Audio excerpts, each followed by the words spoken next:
ជំរាបសួរបងប្អូនទាំងអស់គ្នាក្នុងកន្លះម៉ោងនេះយើងនឹងសិក្សាអំពីព្រះនៃឋានសួគ៌ខ្ញុំសកកំភៈជាគ្រូនៅខេត្តស្វាយរៀងហើយខ្ញុំមានកិត្តិយសជួយពន្យល់អំពីព្រះដែលបានបង្កើតទាំងអស់ខ្ញុំជឿ 100% បើសិនជាមានម្នាក់ដែលស្គាល់ហើយជឿឲ្យស្ដាប់បង្គាប់ព្រះជាម្ចាស់ជីវិតរបស់អ្នកនឹងមានក្តីសង្ឃឹមហើយក្នុងកម្មវិធីវិទ្យុនេះយើងកំពុងសិក្សាពីមេរៀនទី1ដែលបញ្យល់អំពីកំណើតលោកីអំពីព្រះបន្ទូលរបស់ព្រះនៃឋានសួគ៌ហើយថ្ងៃនេះជាមេរៀនទី17ដែលជួយបញ្យល់អំពីបទបញ្ជាទាំង10ប្រការរបស់ជនជាតិអ៊ីស្រាអែលហើយប្រហែលបងប្អូនគាត់ថាអូមិនក៏ត្រូវរៀនអំពីជនជាតិអ៊ីស្រាអែលបើសិនជាមិនសូវស្គាល់ព្រះគម្ពីរប្រហែលអត់សូវយល់អត្ថន័យតម្លៃជនជាតិអ៊ីស្រាអែលប៉ុន្តែបើសិនជាបានសិក្សាច្រើនមេរៀនហើយយល់ដឹងថានេះសំខាន់ដើម្បីយល់ដឹងអំពីផែនការព្រះជាម្ចាស់ហើយនឹងព្រះយេស៊ូវគ្រីស្ទហើយមុននឹងយើងចាប់ផ្ដើមមេរៀនថ្ងៃនេះខ្ញុំចង់អធិដ្ឋានដើម្បីសូមព្រះជាម្ចាស់ជួយការសិក្សារបស់យើងសូមរួមចាត់អធិដ្ឋានជាមួយខ្ញុំអោព្រះដែលបានបង្កើតរបស់សព្វសារពើទាំងអស់អើយយើងខ្ញុំសូមសរសើរទ្រង់ពីព្រោះទ្រង់ជាព្រះដ៏ល្អហើយទ្រង់ជាព្រះដែលបានសម្ដែងសេចក្តីស្រឡាញ់យ៉ាងច្បាស់តាមរយៈព្រះយេស៊ូវគ្រីស្ទព្រះជាម្ចាស់សូមរំខានចិត្តគំនិតរបស់យើងខ្ញុំដើម្បីដឹងច្បាស់អំពីព្រះជាម្ចាស់ទោះបីគុំដឹងថាមនុស្សយើងខ្ញុំកាត់ច្រើនពេកអំពីជីវិតខ្លួនឯងមិនសូវកាត់អំពីនគររបស់ព្រះជាម្ចាស់ទេព្រះអង្គសូមជួយឲ្យព្រះវិញ្ញាណបំភ្លឺភ្នែកយើងខ្ញុំដើម្បីឃើញថាព្រះជាម្ចាស់ល្អហើយយល់ដឹងច្បាស់អំពីអំពើអាក្រក់របស់ទោះបីគុំយើងខ្ញុំទោះបីគុំដឹងថាមានផ្លូវមួយដែលមើលទៅដូចជាល្អត្រឹមត្រូវដល់មនុស្សតែចុងក្រោយផ្លូវនោះគឺជាសេចក្តីស្លាប់ព្រះអង្គសូមសង្គ្រោះមនុស្សជាច្រើនឲ្យរួចពីសេចក្តីស្លាប់នោះដែលមកពីរស់នៅហើយពឹងផ្អែកលើសេចក្តីសុចរិតខ្លួនឯងសូមជួយឲ្យព្រះវិញ្ញាណប៉ះពាល់ចិត្តតាមរយៈការបង្រៀនរបស់ទូបង្គំអាមែនបើសិនជាបងប្អូនមានព្រះគម្ពីរសូមបើកទៅគម្ពីរនិខមនាងចំពុក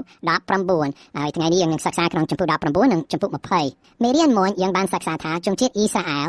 បានរួចចេញពីស្រុកអេស៊ីបហើយបានឃើញថាពួកគេមានបញ្ហាច្រើនចេញពីស្រុកអេស៊ីបប៉ុន្តែព្រះជាម្ចាស់បានសម្ដែងព្រះគុណហើយបានជួយជនជាតិអ៊ីស្រាអែលចេញពីស្រុកនោះដោយសេរី3ខែបន្ទាប់ពីចេញពីស្រុកអេស៊ីបព្រះជាម្ចាស់បានជួយជនជាតិអ៊ីស្រាអែលដឹកដែរពួកគេដោយដុំភ្លើងពេលយប់ហើយដុំពពកពេលថ្ងៃដើម្បីឲ្យគេមានម្លប់ដើម្បីឲ្យពេលថ្ងៃដើម្បីឲ្យគេមានពន្លឺពេលយប់ហើយរឿងនេះកើតឡើងនៅឆ្នាំ1446ឆ្នាំមុនគ្រិស្តសករាជហើយពួកគេទាំងអស់កំពុងធ្វើដំណើរចេញពីស្រុកអេស៊ីបទៅដល់ស្រុកកាណានជាស្រុកដែលព្រះជាម្ចាស់បានសន្យាប្រទានពរដល់ជនជាតិអ៊ីស្រាអែលពួកគេទាំងអស់បានមកដល់ភ្នំស៊ីណាយហើយព្រះជាម្ចាស់បានមានបន្ទូលពិសេសដល់អ្នកដឹកនាំលោកម៉ូសេដើម្បីលើកទឹកចិត្តពួកគេដើម្បីឲ្យពួកគេយល់ដឹងចំពោះ19ខ4ព្រះអង្គមានបន្ទូលថាអ្នករាល់គ្នាបានឃើញផ្ទាល់និងភ្នែកនៅហេតុការណ៍ដែលយើងធ្វើចំពោះជនជាតិអេស៊ីបហើយយើងបាននាំអ្នករាល់គ្នាដូចជាសត្វអន្ត្រីដាក់កូននៅលើខ្នងវាមករកយើងឥឡូវនេះប្រសិនបើអ្នករាល់គ្នាស្ដាប់តាមពាក្យរបស់យើងប្រសិនបើអ្នករាល់គ្នាគោរពសម្ព័ន្ធមេត្រីរបស់យើងនោះអ្នករាល់គ្នានឹងទៅជាប្រជារាស្ត្ររបស់យើងផ្ទាល់នៅក្នុងចំណោមជាតិសាសន៍ទាំងអស់ត្បិតផែនដីទាំងមូលជាកម្មសិទ្ធិរបស់យើងខ6យើងចាត់ទុកអ្នករាល់គ្នាជាអាណាបូជាចារ្យហើយអ្នករាល់គ្នាជាប្រជារាស្ត្រដ៏បរិសុទ្ធនេះជាសេចក្តីដែលអ្នកត្រូវប្រាប់ជនជាតិអ៊ីស្រាអែលដូច្នេះព្រះជាម្ចាស់បានមានបន្ទូលដល់លោកម៉ូសេដើម្បីឲ្យលោកម៉ូសេជូនព័ត៌មាននេះឲ្យជនជាតិអ៊ីស្រាអែលដឹងលោកម៉ូសេគឺជាព្យាការីជាលើកដំបូងក្នុងព្រះបន្ទូលរបស់ព្រះមានមនុស្សខ្លះហៅពួកគេជាហោរានៃព្រះជាម្ចាស់ព្យាការីជាក្រុមមនុស្សពិសេសដែលនាំព្រះបន្ទូលដល់ប្រជាជនតាមពិតលោកម៉ូសេជាបរិសដែលសរសេរកាន់ទី1ទី2ទី3ទី4ទី5ក្នុងព្រះគម្ពីរលោកុបាទរហូតដល់ចៅទយតកាហើយតាមពិតបរិសនោះលោកម៉ូសេហើយព្យាការីផ្សេងមិនមែនសម្រាប់ចិត្តសរសេរព្រះគម្ពីរទេ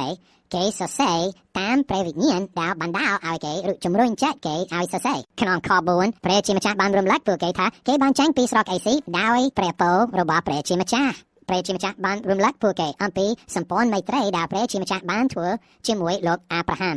សម្ព័ន្ធមេត្រីគឺជាការកាត់ប្រងព្រៀងរវាងព្រះជាម្ចាស់និងមនុស្សដូចជាការសន្យាព្រះជាម្ចាស់បានសន្យាប្រទានពរដល់ក្រុមគ្រួសាររបស់លោកអាប់រ៉ាហាំឬកូនចៅរបស់គាត់ជាអ៊ីស្រាអែលក្រោយមកព្រះជាម្ចាស់រំលឹកជនជាតិអ៊ីស្រាអែលអំពីព្រះបន្ទូលរបស់ព្រះជាម្ចាស់ដែលមានបន្ទូលថាបើសិនជាស្ដាប់បង្គាប់បើធ្វើតាមនោះជនជាតិអ៊ីស្រាអែលនឹងទៅជាប្រជារាស្ត្ររបស់ព្រះជាម្ចាស់នេះជាព្រះពររបស់ព្រះអង្គព្រះជាម្ចាស់មិនមែនជ្រើសរើសជនជាតិទាំងអស់នៅសម័យនោះដើម្បីមានព្រះពរទេ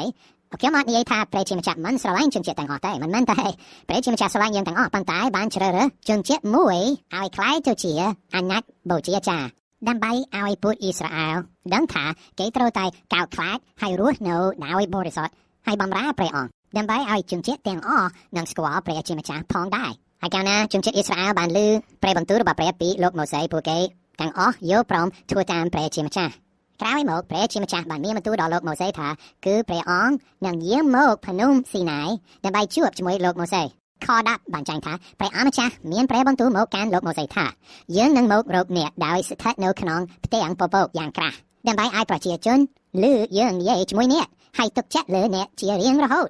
ដូច្នេះព្រះជាម្ចាស់នឹងធ្វើការអស្ចារ្យដើម្បីឲ្យប្រជាជនអ៊ីស្រាអែលទាំងអស់ទទួលស្គាល់ថាលោកម៉ូសេមានអំណាចពិសេសហើយអំណាចនោះមកពីព្រះនៃឋានសួគ៌ព្រះអម្ចាស់មានបន្ទូលមកកាន់លោកម៉ូសេថាចូលវិលទៅរកប្រជាជនវិញហើយប្រាប់ពួកគេឲ្យញែកខ្លួនឲ្យបានបរិសុទ្ធនៅថ្ងៃនេះនិងថ្ងៃស្អែកចូលឲ្យពួកគេលាងជំរះសម្លៀកបំពាក់ផងដែរត្រូវឲ្យពួកគេត្រៀមខ្លួនជាស្រេចនៅថ្ងៃទី3ត្បិតថ្ងៃនោះយើងគឺជាព្រះជាម្ចាស់នឹងចុះទៅលើភ្នំស៊ីណាយឲ្យប្រជាជនទាំងអស់ឃើញត្រូវកំណត់ព្រំដែនជុំវិញភ្នំហើយប្រាប់ប្រជាជនថាចូលប្រយ័ត្នកុំឡើងទៅលើភ្នំឬប៉ះពាល់ជើងភ្នំជាដាច់ខាតបើអ្នកណាប៉ះភ្នំអ្នកនោះនឹងត្រូវស្លាប់ហើយតាមពិតភាពបរិសុទ្ធរបស់ព្រះជាម្ចាស់មិនអនុញ្ញាតឲ្យមនុស្សផ្សេងប៉ះពាល់ភ្នំនោះទេលើកលែងតែលោកម៉ូសេបើសិនជាគេប៉ះភ្នំនោះគេនឹងស្លាប់ជាមិនខាននៅពេលដែលថ្ងៃទី3ចាប់ផ្ដើមស្រាប់តែមានផ្គរលាន់មានផ្លែកបន្ទោះមានពពកយ៉ាងក្រាស់នៅលើភ្នំនោះហើយមានសម្លេងត្រៃលាន់ឮឡើងយ៉ាងរំពឹងទៀតផងប្រជាជនទាំងអស់នៅក្នុងជំរំភ័យញាក់រន្ធត់យ៉ាងខ្លាំងពួកគេទាំងអស់ឃើញថាគឺជាព្រះនៃឋានសួគ៌ដែលយាងមកលើភ្នំនោះហើយលោកម៉ូសេថាម៉េចលោកម៉ូសេធ្វើអីព្រះជាម្ចាស់អនុញ្ញាតឲ្យលោកម៉ូសេឡើងភ្នំនោះដើម្បីជួបជាមួយព្រះជាម្ចាស់បន្ទាប់ពីលោកម៉ូសេឡើងទៅភ្នំហើយព្រះជាម្ចាស់បានប្រទានអំណោយទានពិសេសដល់លោកម៉ូសេហើយជនជាតិអ៊ីស្រាអែលអំណោយទាននោះគឺជាបទបញ្ជាទាំង10ប្រកាសឬក្រឹតវិន័យចំពោះពួកគេហើយតាមពិតនេះមិនមែនជាបទបញ្ជាទាំងអស់ដែលព្រះជាម្ចាស់នឹងប្រទានពេលក្រោយប៉ុន្តែនេះជាតែ10ប្រកាសប៉ុណ្ណោះដើម្បីឲ្យសង្ខេបដើម្បីឲ្យពួកគេយល់ច្បាស់អំពីព្រះជាម្ចាស់ដែរហើយណែនាំផ្លូវរបស់ពួកគេចំពោះ20ខ2ព្រះជាម្ចាស់មានព្រះបន្ទូលថាយើងព្រះអម្ចាស់ជាព្រះរបស់អ្នកយើងបាននាំអ្នកចាញ់ពីស្រុកអេស៊ីបជាស្រុកដែលអ្នកធ្វើជាទាសករមិនត្រូវគោរពព្រះណាផ្សេងក្រៅពីយើងឡើយមិនត្រូវឆ្លាក់រូបអ្វីឬយកវត្ថុដែលជាតំណាងអ្វីមួយនៅលើមេឃនៅលើផែនដីឬនៅក្នុងទឹកក្រោមដីធ្វើជាព្រះឡើយមិនត្រូវក្រាបថ្វាយបង្គំរូបព្រះទាំងនោះឬគោរពបម្រើរូបទាំងនោះឡើយហើយខ12ចូលគោរពមាតាបិតារបស់អ្នកខ13កុំសម្លាប់មនុស្សខ14កុំប្រព្រឹត្តអំពើផិតក្បត់កុំលួចប្លន់គេខ16កុំធ្វើសាក់សីក្លែងក្លាយតែនាំឲ្យអ្នកដទៃមានទោសខ17កុំលុបលុញចង់បានផ្ទះរបស់អ្នកដទៃកុំលុបលុញចង់បានប្រពន្ធគេឬក៏អ្វីផ្សេងទៀតដែលជារបស់គេឡើយតាមពិតខ្ញុំមិនអានបទបញ្ជាទាំង10ប្រកាសទាំងអស់ទេខ្ញុំគ្រាន់តែអានខ្លះដើម្បីឲ្យបងប្អូនយល់ដឹងអំពីបទបញ្ជា10ប្រកាសនោះព្រះជាម្ចាស់បានប្រទានសេចក្តីនេះដើម្បីឲ្យជនជាតិអ៊ីស្រាអែលចេះកោតខ្លាចព្រះជាម្ចាស់ដើម្បីឲ្យបង្ហាញថាគេត្រូវតែស្ដាប់បង្គាប់ហើយរស់នៅល្អបរិសុទ្ធហើយមានជនជាតិអ៊ីស្រាអែលខ្លះដែលច្រឡំឲ្យកើតថាខ្ញុំមិនមែនជាអ្នកមានបាបទេខ្ញុំអាចស្ដាប់ព្រះជាម្ចាស់ 100% បានប៉ុន្តែគម្ពីររ៉ូមបានចែងថាគម្ពីរវិន័យគ្រាន់តែនាំឲ្យគេស្គាល់អំពើបាបប៉ុណ្ណោះដូច្នេះព្រះជាម្ចាស់ចង់ឲ្យពួកគេមានបទបញ្ជាទាំង10ប្រការដើម្បីសម្ដែងថាពួកគេជាអ្នកមានបាបពួកគេទុច្ចរិតចំពោះព្រះជាម្ចាស់ហើយខ្ញុំចូលចិត្តប្រៀបធៀបបទបញ្ជាទាំង10ប្រការជាមួយកញ្ចក់ឆ្លុះកញ្ចក់ឆ្លុះមិនមែនជាឧបករណ៍សម្រាប់សម្អាតមនុស្សម្នាក់ទេគឺជាប្រដាប់ដើម្បីសម្ដែងថាយើងមានមុខស្អាតឬមិនសូវស្អាតហើយបើសិនជាឃើញថាអូមិនស្អាតត្រូវតែមានប្រដាប់ផ្សេងៗដើម្បីជួយសម្អាតមុខរបស់ខ្លួនឯងហើយសប្តាហ៍ថ្ងៃនេះដូចគ្នាមានមនុស្សច្រើនដែលគិតថាមិនដែលធ្វើបាបទេមនុស្សដែលនិយាយដូចនេះច្រឡំអំពីអត្ថន័យអំពើបាបយូហានខ្សែទី1ចំពោះ5បានចែងថាគ្រប់ទាំងអំពើទុច្ចរិតសុទ្ធតែជាបាបនៅចំណែកចំពោះព្រះនៃឋានសួគ៌យើងទាំងអស់ជាអ្នកមានបាបបើសិនជានិយាយមិនសូវត្រឹមត្រូវសំបីតែមួយដងជាអ្នកផូតផោគឺជាអំពើបាបចំពោះព្រះជាម្ចាស់បើសិនជាលុបលន់ចង់បានរបស់របររបស់អ្នកជិតខាងសំបីតែមួយដងគឺជាអំពើបាបចំពោះព្រះនៃឋានសួគ៌ដូច្នេះយើងទាំងអស់ជាអ្នកមានបាបហើយខ្វះមិនដល់សេរីរងរឿងរបស់ព្រះជាម្ចាស់ហើយក្រឹតវិន័យ10ប្រកាសបទបញ្ជា10ប្រកាសដែលព្រះជាម្ចាស់ប្រទានដល់ជនជាតិអ៊ីស្រាអែលគឺល្អសម្រាប់បង្ហាញសេចក្តីសុចរិតរបស់ព្រះផងហើយនិងសេចក្តីទុច្ចរិតរបស់មនុស្សផងដែរឥឡូវខ្ញុំចង់សួរសំណួរខ្លះអំពីមេរៀនថ្ងៃនេះតើព្រះជាម្ចាស់បានធ្វើការអស្ចារ្យអ្វីខ្លះដើម្បីឲ្យប្រជាជនអ៊ីស្រាអែលឃើញច្បាស់ថាលោកម៉ូសេជាប្រជាការីរបស់ទ្រង់ ចម្លើយនៅថ្ងៃទី3មានផ្គរលាន់មានផ្លែកបន្តមានពពកយ៉ាងក្រាស់នៅលើភ្នំនោះហើយក្រោយមកភ្នំនោះមានរញ្ជួយដីដែរខាងលើមានផ្សែងផុយឡើងដែរហើយមនុស្សទាំងអស់ភ័យញាក់រន្ធត់យ៉ាងខ្លាំងដូច្នេះមនុស្សទាំងអស់ឃើញថានេះមិនមែនជាថ្ងៃធម្មតាប៉ុន្តែជាថ្ងៃពិសេសដែលព្រះជាម្ចាស់យាងមកលើភ្នំនោះហើយបានស្វាគមន៍លោកម៉ូសេឲ្យឡើងភ្នំដើម្បីឲ្យទទួលព្រះបន្ទូលពីព្រះជាម្ចាស់សំណួរមួយទៀត3ថ្ងៃក្រោយមកតើព្រះជាម្ចាស់នឹងប្រទានពរអ្វីដល់ជនជាតិអ៊ីស្រាអែលចម្លើយព្រះជាម្ចាស់នឹងប្រទានបទបញ្ជាទាំង10ប្រការដល់លោកម៉ូសេដើម្បីឲ្យជួយជនជាតិអ៊ីស្រាអែលសំណួរចុងក្រោយតើជនជាតិអ៊ីស្រាអែលមានសមត្ថភាពមានកម្លាំងស្ដាប់បង្គាប់បទបញ្ជាទាំង10ប្រការនោះទាំងអស់ឬអត់ចម្លើយអត់បានទេប្រហែលមនុស្សខ្លះឆ្ងល់ហេតុអ្វីព្រះជាម្ចាស់ប្រទានបទបញ្ជា10ប្រការដែលជនជាតិអ៊ីស្រាអែលស្ដាប់បង្គាប់មិនបានពីព្រោះព្រះជាម្ចាស់ចង់ឲ្យពួកគេឃើញការអាក្រក់របស់ខ្លួនគេ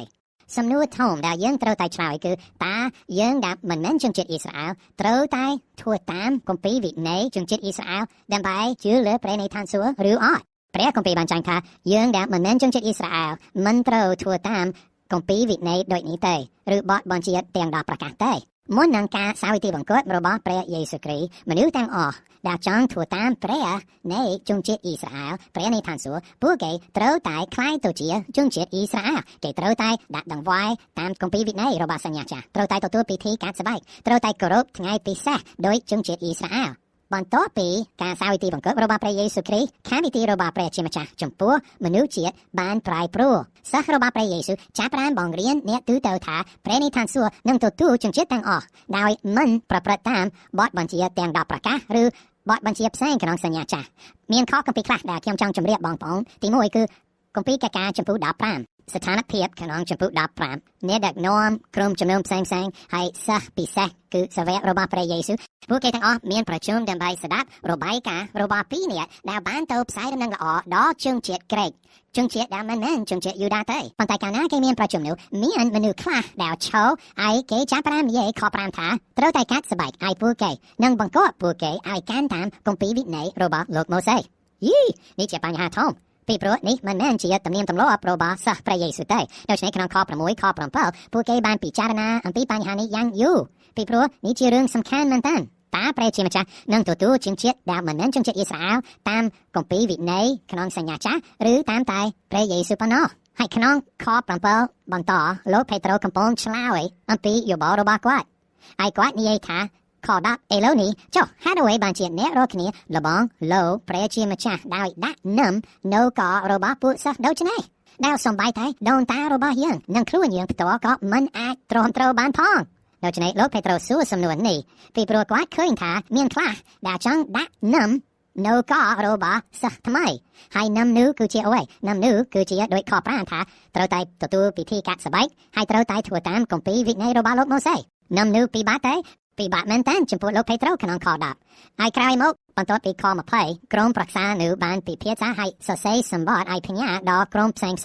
ដែលគិតថាត្រូវតែធ្វើតាមគម្ពីរវិន័យរបស់លោកម៉ូសេហើយក្រោយបងអស់គេទាំងអស់យល់ព្រមថាគេមិនមែនផ្ញើមនុស្សយ៉ាងដូចនេះទេសូមស្ដាប់ខ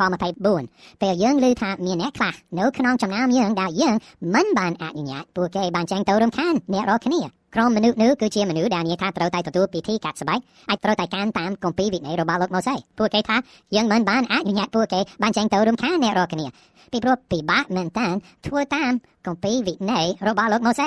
កាឡាធីចំពុក3ខ23បានចែងថាមុនពេលជំនឿមកដល់និយាយអំពីសម័យព្រះយេស៊ូវមុនពេលជំនឿមកដល់យើងត្រូវបានឃុំទុកនៅក្រោមក្រឹតវិន័យនេះជាក្រឹតវិន័យរបស់លោកម៉ូសេគឺត្រូវបានបង្ខាំងរហូតដល់ជំនឿដែលនឹងមកត្រូវបើកសម្ដែងខ24ដូច្នេះគម្ពីរវិន័យជាអ្នកមើលថែយើងដែលនាំយើងទៅឯព្រះគ្រីស្ទដូច្នេះគម្ពីរវិន័យនឹងនាំយើងដូចជាស្ត្រីដែលជួយថែកូនហើយបន្តខ24គម្ពីរវិន័យជាអ្នកមើលថែយើងដែលនាំយើងទៅឯព្រះគ្រីស្ទដើម្បីឲ្យយើងត្រូវបានរាប់ជាសុចរិតដោយសារជំនឿខ25ប៉ុន្តែពេលជំនឿមកដល់ហើយនោះយើងមិនស្ថិតក្រោមអ្នកមើលថែទៀតឡើយបទគម្ពីរចុងក្រោយគឺរ៉ូមចំពុក7ខ6ខនេះបានចែងថាឥឡូវនេះយើងបានរួចពីគម្ពីរវិន័យហើយទាំងបានស្លាប់ខាងឯសេចក្តីដែលឃុំឃាំងយើងទុកដែរដើម្បីឲ្យយើងបម្រើតាមរបៀបថ្មីរបស់ព្រះវិញ្ញាណមិនមែនតាមរបៀបចាស់របស់គម្ពីរវិន័យឡើយបញ្ញត្តិច្បាស់ថាពីមុនយើងធ្វើតាមរបៀបចាស់របៀបគម្ពីរវិន័យ ប៉ុន្តែឥឡូវមានរបៀបថ្មីគឺរបស់ព្រះវិញ្ញាណបរិសុទ្ធតាមពិតព្រះយេស៊ូវនិងសិស្សព្រះយេស៊ូវបានប្រើបទបញ្ជាខ្លះក្នុងសញ្ញាចាស់បានប្រើក្នុងសញ្ញាថ្មីប៉ុន្តែមានច្រើនក្នុងសញ្ញាចាស់គឺពិសេសចំពោះតែជនជាតិអ៊ីស្រាអែលប៉ុណ្ណោះមិនមែនសម្រាប់យើងសពថ្ងៃនេះទេដូចជាត្រូវតែឈប់សម្រាកមួយថ្ងៃត្រូវតែតមអាហារសាច់ផ្សេងហើយប្រហែលម្នាក់និយាយថាព្រះយេស៊ូវបានស្ដាប់បង្គាប់គម្ពីរវិន័យហើយដោយយើងមិនត្រូវធ្វើតាមខ្ញុំឆ្លើយថាម៉ាថាយចំពោះ5ខ17ព្រះយេស៊ូវមានព្រះបន្ទូលថាកុំគិតថាខ្ញុំមកបំផ្លាញគម្ពីរវិន័យឬពាក្យរបស់អ្នកនាំព្រះបន្ទូលឲ្យសោះខ្ញុំមិនមែនមកបំផ្លាញទេប៉ុន្តែខ្ញុំមកធ្វើឲ្យសម្រេចវិញមានន័យថាព្រះយេស៊ូវបានស្ដាប់បង្គាប់គម្ពីរវិន័យទាំងមូលជំនួសយើងបានធ្វើឲ្យយើងមានសេរីភាពឲ្យរួចពីច្បាប់ក្រឹតវិន័យនោះដូច្នេះសប្តាហ៍នេះយើងត្រូវតែធ្វើអំពើល្អប៉ុន្តែយើងមិនមែនធ្វើអំពើល្អដើម្បីឲ្យព្រះអង្គរាប់យើងសុចរិតទេព្រះយេស៊ូវបានធ្វើសេចក្តីសុចរិតរួចទៅហើយឥឡូវព្រះអង្គរាប់កូនរបស់ព្រះជាសុចរិតដោយសារជំនឿដែលជាលើព្រះយេស៊ូវហើយក្នុងសញ្ញាថ្មីបានចែងថាអ្នកណាដែលនៅតែកាន់តាមគម្ពីរវិន័យដូចជាបានបោះចោលសេចក្តីស្លាប់របស់ព្រះយេស៊ូវគ្រីស្ទបងប្អូនសំយល់ថាព្រះយេស៊ូវបានសម្រេចគម្ពីរវិន័យដែលយើងត្រូវតែធ្វើតាមប៉ុន្តែធ្វើមិនកើតបើសិនជាបងប្អូនមានសំណួរឬចង់ពិភាក្សាអំពីនេះសូមខលតាម097 32 12 02 លេខ3ឬតាម Facebook គឺ facebook.com/KDSangkham ខ្ញុំសូមជម្រាបលាដល់បងប្អូនព្រះជាម្ចាស់សូមប្រទានពរ